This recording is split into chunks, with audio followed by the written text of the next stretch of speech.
if you're thinking about increasing switching costs, I'm actually going to tell you some really practical things that are probably going to develop your company a lot more in the long run. I'm a really big believer that companies should actually serve the market. And by serving the market, you're actually going to do, you're going to do good, and as well as, be more profitable in the long run.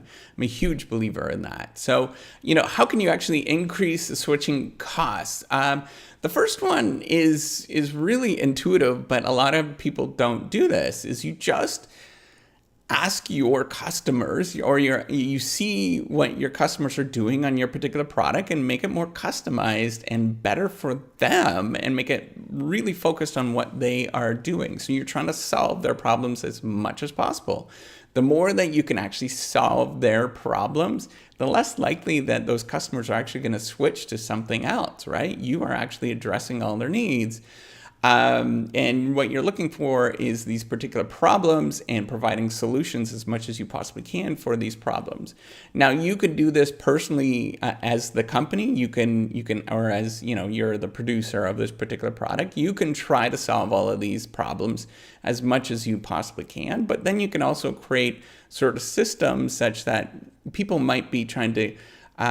You can get other people to solve the problems on your particular system. This might be like a platform strategy, right? Where you're trying to actually encourage people to participate and solve other people's problems on your particular platform, right? So Facebook is one example of that, or Upwork is another example of that. People are using their platform, and it solves your problem of transaction costs across countries, and essentially reduces the transaction costs of finding somebody that is really useful in another country.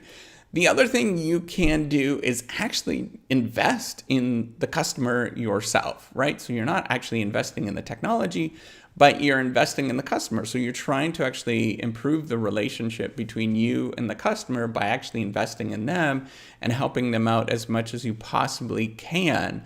So this might be actually providing maybe educational materials or something like that for your customer. It might be actually it might be actually trying to solve their problems before they actually even occur, right? Not through the technology, but through a service or something like that. But trying to actually invest in your customers to increase the cost, that they increase the likelihood that they're not going to switch someplace else, right? That's really what you're trying to do.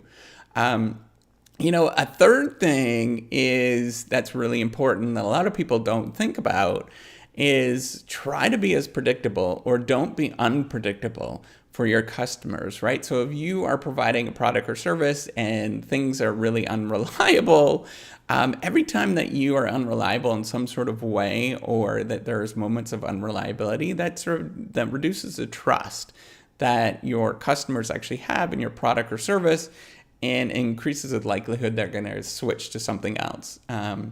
So it's really important to sort of focus on reliability and try to improve the reliability of your product or service that you're actually offering, right? That's a really important thing.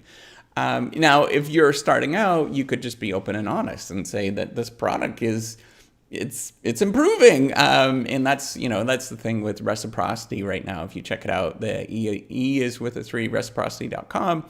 It truly is improving. I've been investing, or my family, my wife and I have been steadily investing in this and pushing it forward, and it has been improving. It's getting better.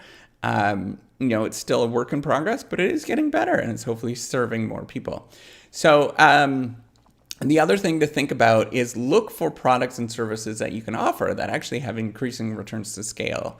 And this might be thinking about, so an increasing returns to scale is essentially products and services that actually get better as more and more people use that particular product and service, right? So looking for these sort of network effects, for example, that can be connected. So Facebook has increasing returns to scale as more people were using it, the more useful it actually got.